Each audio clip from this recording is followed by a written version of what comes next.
The communities, the people that serve Acapulco are still completely islanded, left to fend for themselves.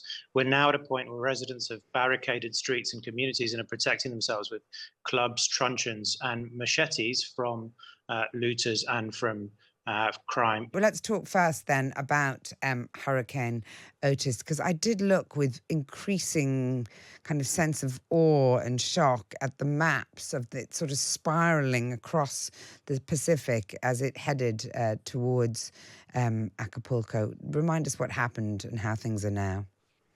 Yeah, so a week ago, hi Mariela, a week ago, Hurricane Otis barreled into Guerrero, into the state of Guerrero in Mexico, the famous resort city of Acapulco. Part of the problem, of course, was its intensity. I mean, if you look at the statistics, this is the strongest hurricane ever to hit the Eastern Pacific, which is now generated in one of the top 10 most catastrophic events in the history of Mexico, but also the fact that it was generally unpredicted. It went from a normal storm to a Category 3 hurricane in the space of 6 hours, and Acapulco was wholly unprepared for what was about to hit it. Of course, there's been a series of wide-ranging impacts related to all of this. We are now up to 100 dead, with many more missing. 80% of buildings have been damaged in Acapulco, and we're looking at an economic cost of in excess of 15 billion US dollars. Now, aid has arrived into the city of Acapulco, but generally it's gone into the very center. So the fringes, the communities, the people that serve Acapulco are still completely islanded, left to fend for themselves.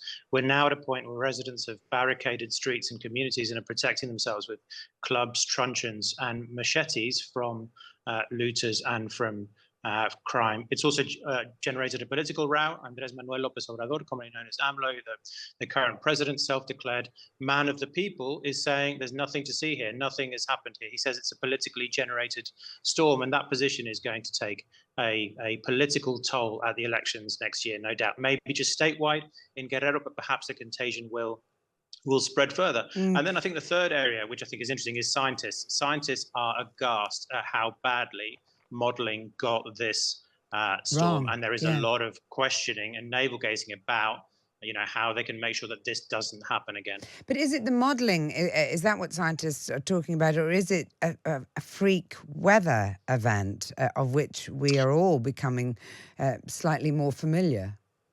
For sure, that is one of the things that they are pointing the finger at. If you look at, it's the rapid intensification of this storm, which is the major issue. But if you look at this hurricane season, across the board, 80% of hurricanes have rapidly intensified, which is completely unprecedented. Now, look, scientists are pointing to, hugely warm ocean temperatures, but also perhaps more surprisingly, there's this strange phrase now or term about wind shear. Wind shear tends to knock hurricanes off course, but it seems as though increasingly that is happening less and less, that warm ocean temperatures trump wind shear factors, because the wind shear in this particular case was due to keep, hypothetically according to the modeling, intent on keeping the hurricane to a storm level, but that definitely didn't take place. So it was only 24 hours before that scientists realized, by going into the eye of the hurricane, they had got it completely wrong.